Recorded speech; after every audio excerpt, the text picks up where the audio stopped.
and a warm welcome to Art House. I'm Melinda Akinwami, coming up on this week's episode of the program.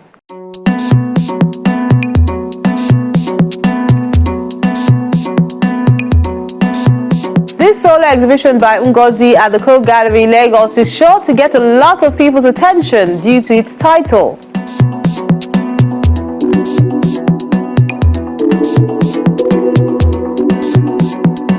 Then we move to this group art fair, which shows what is behind the exceptional leather craftsmanship in the country.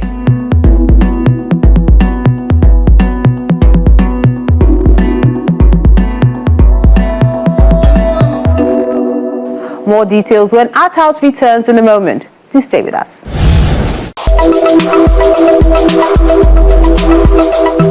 Art is solace. Art is vision. And when I pick up a literary work, I am a consumer of literature for its own sake.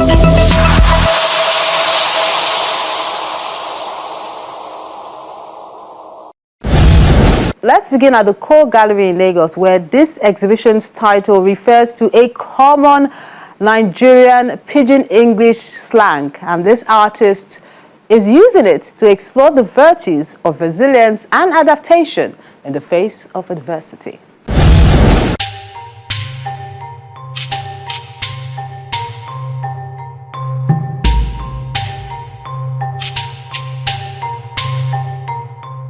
The popular Nigerian pidgin proverb, "Condition make crayfish bend," commonly used to illustrate how circumstances force adaptation, is explored by a renowned ceramic artist Ngozi Umeji-Ezema in a solo exhibition at the Coke Gallery in Lagos. This is the second solo exhibition that we've had here of Ngozi at the gallery. We had her earlier exhibition in 2021. So it's very exciting to see this whole new body of work. Ngozi works in ceramics, as you can see throughout all of the sculptures in the exhibition.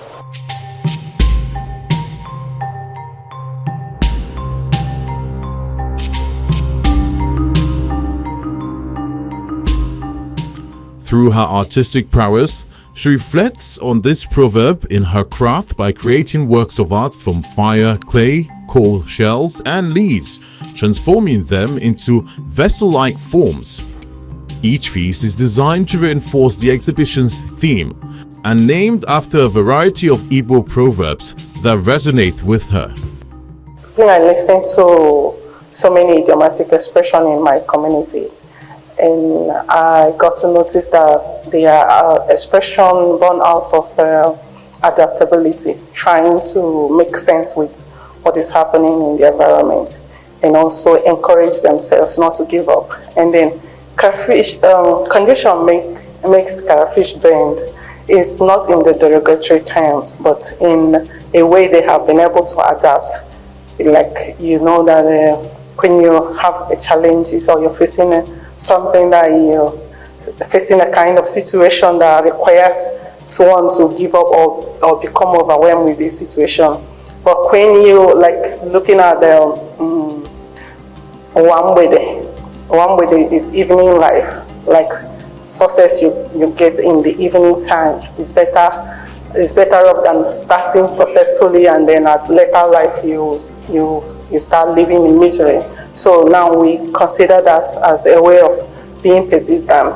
So condition makes crayfish bend is just another form that you know when you put someone in a temperature that is higher than before, you try to adjust your body temperature to suit that situation. So that's just it. The adaptability, the persistence and resilience of individual within my community.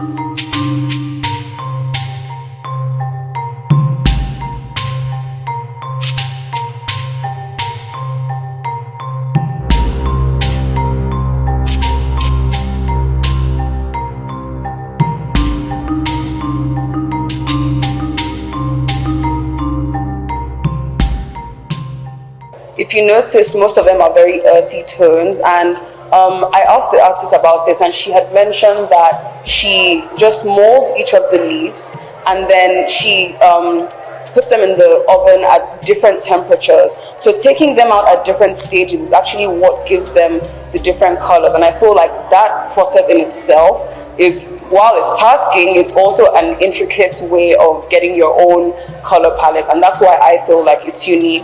I feel like the vessels as well have very unique shapes. Some have smaller figures inside of them, some stand alone, some might see like a flower vase, other people, someone told me they saw like a champagne glass upside down or a wine glass. So it's also a case of, beauty being in the eye of the beholder, and it's open to so much interpretation.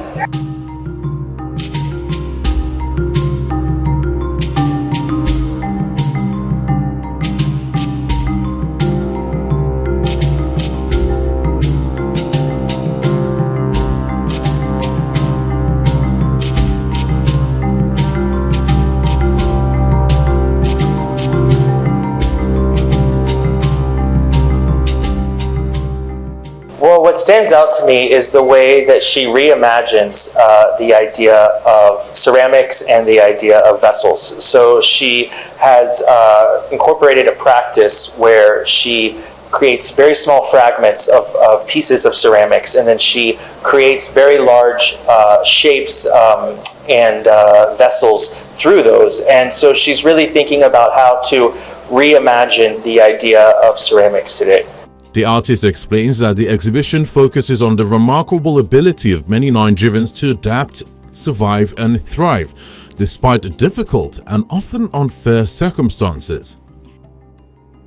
Yeah, looking at the contents, the titles, I want them to also go home with those kind of mindset. At every point in time, you try to individual, is patience. It has to do with, living in this world has to do with patience. And when you have all this idiomatic expression guiding you, like it's doing in my community, you'll find a way of keeping hope alive, and then you wouldn't contemplate drastic measures.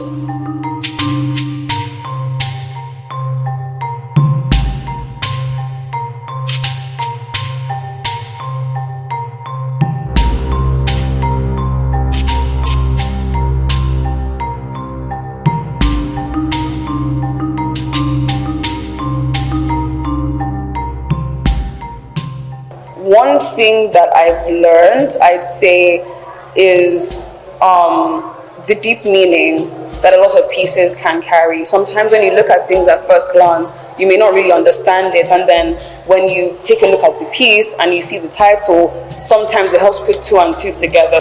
It's titled Anamelechi, which essentially means watching to see what the future holds after you've invested lots of your efforts into it. If you look at it as well, you see that there's a smaller vessel inside of it as well. So something kind of growing within a bigger vessel. You don't know what's going to happen in the future. So again, I feel like these titles really help to add deeper meanings to the works, and I've learned a little bit of Igbo here and there.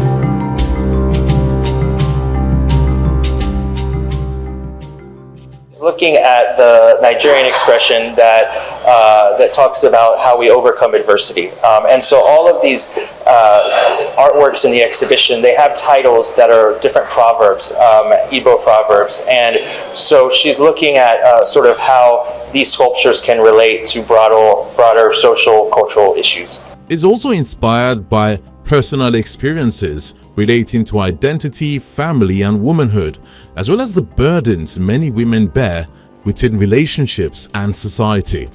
I was actually at her studio in Nsukka in April, so I was opportunity to see the behind the scenes and then the creative process of her producing these works. What's also interesting within her practice, you can see the way she titles the artworks using Igbo, like suggestive like Igbo names. But then again, it's the way she transforms the media of pottery, the way she transforms the media of working with clay, of ceramics. They are sort of like deconstructed verses. But then if you also see, there are like allusions to like body parts. It's almost like I said, like a pregnant woman or like a big belly. So all those sort of like allusions or like themes that she ties into her works is interesting to see how she creates that with all these sculptural elements. Is that I'm a mother and I have children and I have to cope between them, work art and then motherhood, and then certain sacrifice and certain shift in experiences or ways of making sense of how to harness, live in harmony with all that, because I don't want to give up any of them. I love being a mother and I love practicing, and I also want to work because I have to work to eat. The exhibition mirrors the reality of many Nigerians who are left with little choice but to embrace adaptation as a strategy for survival, strength, and resilience.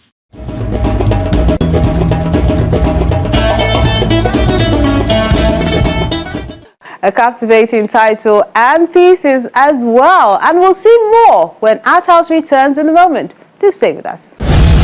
And these are the works of art you sent in recently.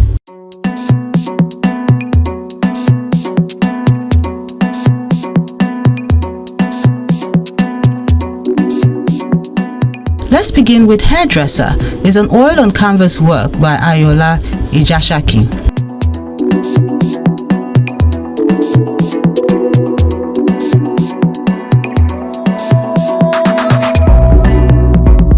Then this roller tip pen on sketchboard piece called Not Every Act of Love is Loud is by HDK Steven.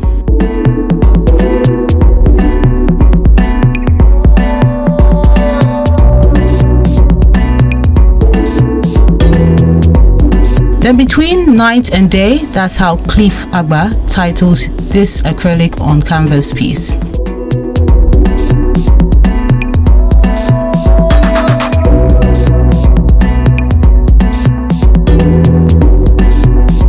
Never forget, that's what this oil on canvas work is all about.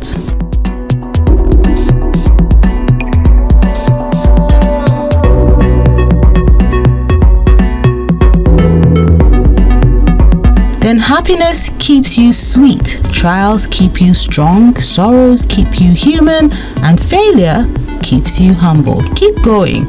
That's what Tomiwa Adelagu is telling us with this mixed media untextured learning work called Child Happiness.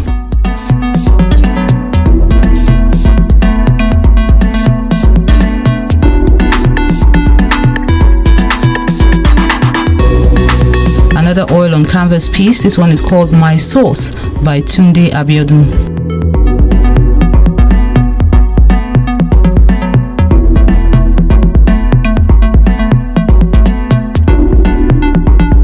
Then from the African Uniqueness series comes this one titled Radiance of Joy. The artist says the smile on this piece is contagious, right?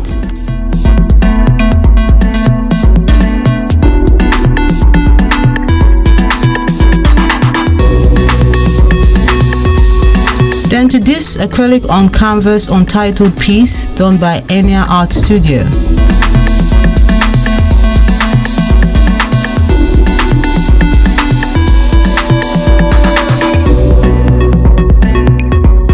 Then we wrap things up with a palm wine tapper, a pen on paper piece by Emmanuel Breman.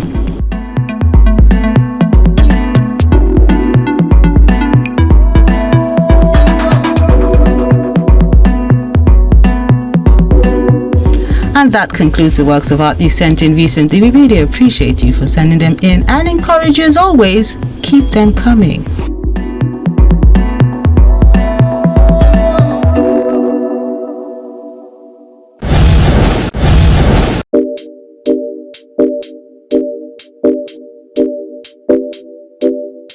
Our wordsmith for the week is titled You in My Poesy.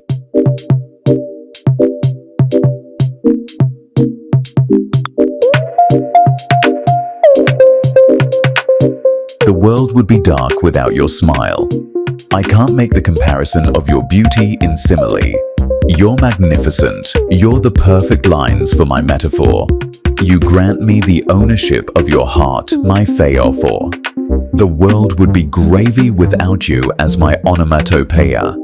You're the very internet for my heart's Wikipedia.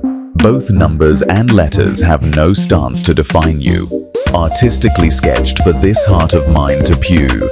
For you shall I make lyrics and rhymes a bed. Yeah, your love won't fly away like a bird.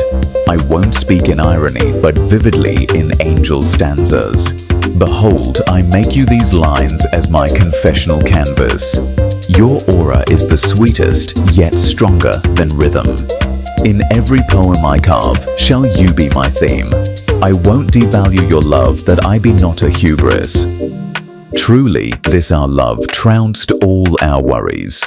You're the figure of speech that portrays in my sonnet. I'll keep eulogizing you for being in your love net.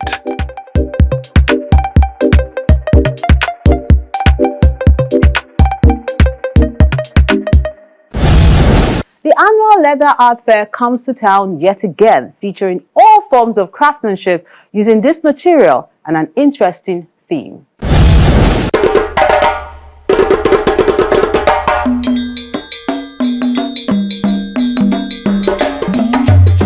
Africa's leather designers, whose creativity and excellence continue to shape the leather ecosystem, are celebrated, recognized, and promoted at the 2026 edition of the Lagos Leather Fair.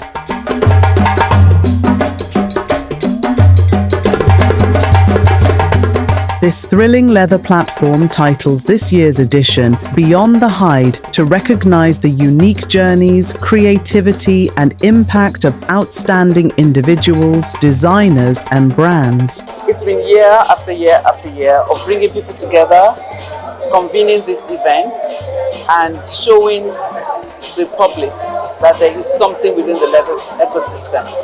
But the time has come really, now that we have gotten recognizability, the time has come to look at this from a more value chain approach. And what do I mean by that? It means that Lagos Leather Fair is just one element, it's just one aspect, it's just one piece of that big story. The entire value chain needs a lot of fixing. And so we need to look beyond the handbag, we need to look beyond the shoe, the footwear that we see, the furniture in our homes, the leather furniture in our homes. We look beyond that and start looking at what the critical gaps are. How do we scale? How do we go from local to global? Because as has been said lately, the problem is not the talent. The problem is the capacity to build.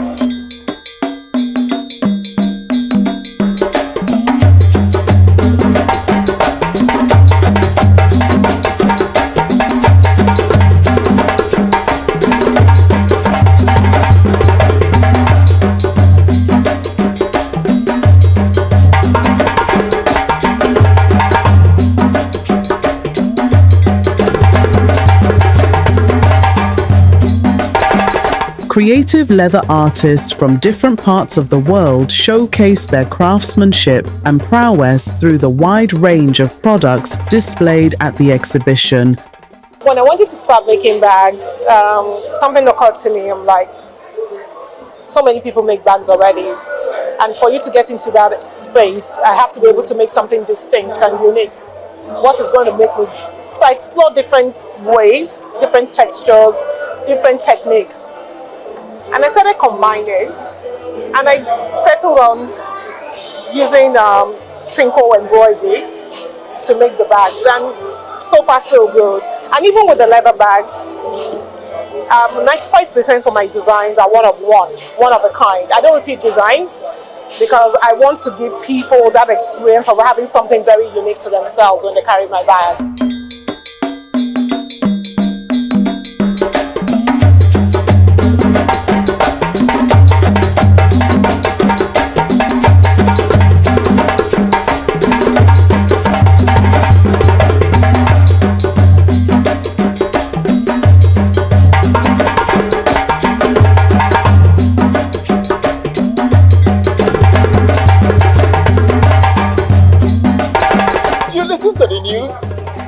about what is going on around you.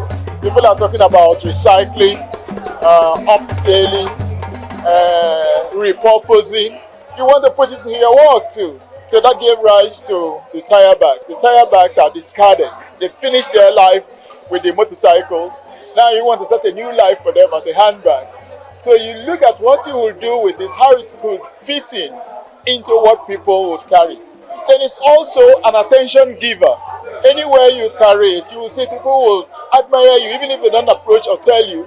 They will feel good. Hey, look at that guy, look at that girl's bag, or look at that guy's bag. It's good. Hey, someone will even walk to you and tell you, where did you get the bag? So you like that, you observe all that. Sometimes I go out to where there is high traffic of people. I see what they carry, I see how they use those things, and I try to put them into what I make. The Lagos Leather Fair serves as a platform for the leather industry to compete globally while bringing together designers, manufacturers, suppliers, policymakers, and investors under one roof. We look at the standards. We look at those who are making the effort to elevate the work that they do. You know, because for us, while we're building this ecosystem, we must keep in mind that we're taking it somewhere. We're trying to elevate ourselves such that we're not just playing locally, we're also playing globally. And if we cannot get those standards right, we're not going to move from where we are. So we're very particular about the selection criteria, and they must be made in Africa. It bridges gaps, strengthens linkages, and inspires emerging craftsmanship and enthusiasts.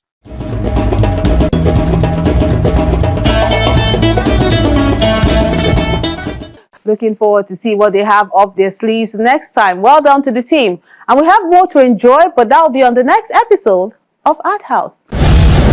Next week on Art House.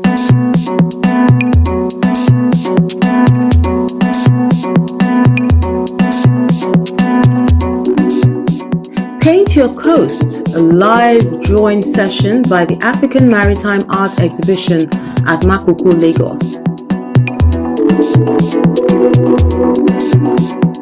Without delay, he that is awaited should be here. Good Lord! And the visitor coming in. You are lucky. If I is eloquent today. Who's Afraid of Sholari, a performance by Unilag in town at Terra Culture in Lagos. But we are yet of you to want you not to provoke him to cannibalism. Now, Lord will be said, earth will roll, there will be cannibalism.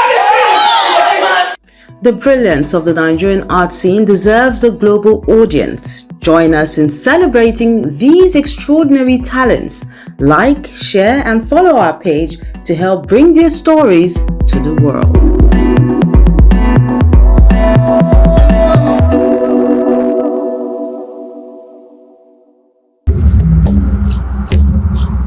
Your Art House experience doesn't have to end when the show is not on television.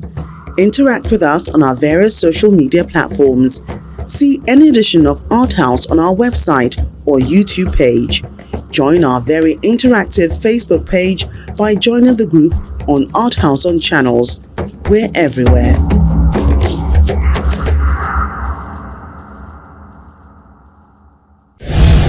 That's our show for today. Thank you so much for being a huge part of it. And I look forward to seeing and interacting with you on our various social media platforms where the conversation continues as always. I'm Melinda Akinlami. Have a lovely day.